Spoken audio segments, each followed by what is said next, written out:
Bonjour à tous et bienvenue dans cette nouvelle info des taux. Dans le courant du mois de mai et début juin, les banques ont à nouveau abaissé leur barème et porté les taux moyens à 1,25 sur 15 ans, 1,43 sur 20 ans et 1,58 sur 25 ans. Une baisse notable, notamment sur la durée phare qui est désormais le 25 ans, avec une baisse de plus de 0,10% sur le baromètre moyen, soit 0,20 en 2 mois. En effet, aujourd'hui, plus de 40% des emprunteurs optent pour un emprunt sur une durée de 25 ans. Et pas seulement parce qu'ils y sont contraints, aussi et presque surtout parce qu'avec le faible coût de l'argent, emprunter sur 25 ans leur permet de baisser la mensualité du crédit. Pour les meilleurs dossiers, les barèmes affichés baissent également et passent sous la barre des 1% sur 20 ans et se place autour de 1,15 sur 25 ans. C'est du jamais vu. Nous sommes dans une situation absolument exceptionnelle et les mots manquent pour la qualifier, car depuis début mars, les banques affichent tous les mois des barèmes en baisse. Ce phénomène est porté par l'afflux de liquidités de la Banque centrale européenne et un niveau d'OAT extrêmement faible, inférieur à 0,20. Ce qui est extraordinaire, c'est qu'après 3 mois de baisse, nous pensions que juin marquerait le début d'une certaine stabilité. Il semblerait que ce ne soit pas le cas et les barèmes reçus très récemment sont à nouveau en baisse, notamment parce que certains établissements qui affichent des taux extrêmement compétitifs continuent leurs opérations de conquête client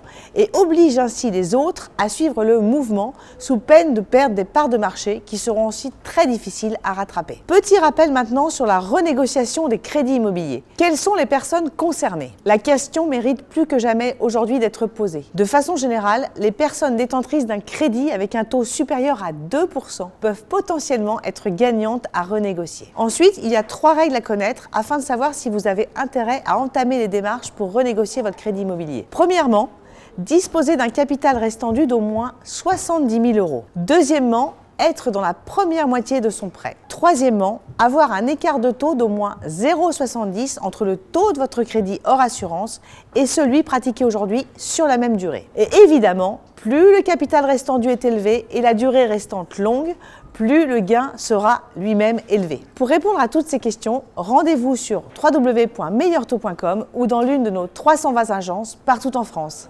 À très bientôt!